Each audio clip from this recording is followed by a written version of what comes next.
Praise the Lord. I am so happy to bring to you again the good news of Jesus Christ. Today I am preaching about how to overcome laziness. It's easy to overcome laziness. Just we should make up our mind and we should submit ourselves to Jesus Christ. We should never have any negative thoughts. We should never say that I can't do it, I can never do it. No, I will not do it. We should not say.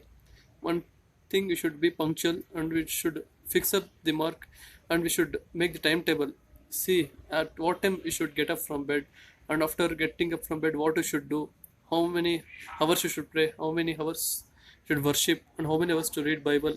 And you should fix a plan to finish the Bible. If you read daily 4 chapters per day, you can finish the Bible within 1 year. If you read 12 chapters per day, you can finish the Bibles in 3 months. If you finish 9 chapters per day, you can finish Bibles in 4 months. It's very easy.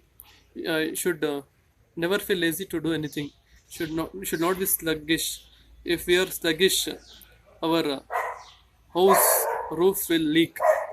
As Bible says in Proverbs 12 chapter 24 verse, diligent hands will rule, but the slothful will be put to forced labor. Yes, whoever is diligent, they will rule. I've seen men who are diligent in their work, they stand before kings, and they shall not stand before obscure men.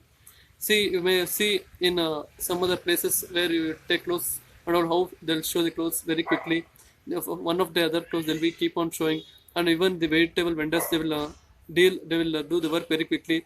They'll take that vegetable items from here to there and transfer, and they'll pack, and so quickly they'll do whatever we do should do with interest. We should be having zeal. We should be having zeal to learn more and more about new things.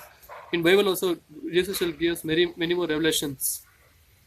We should never give up anything. We should focus. We should keep on moving. We should never come back. Once if we put our hand to any work, we should never look back. Because Jesus said that if anyone put his hand to the work and if I look back, is not fit for kingdom of God. Yes, Jesus loves who is diligent. Every hard work brings a profit, as Bible says in Proverbs chapter. And God will return to every man to what he has done. The good deeds which we have done, God will surely repay back to us. Yes, thank you for listening to this message. Hope this message has blessed you. Amen. Thank you.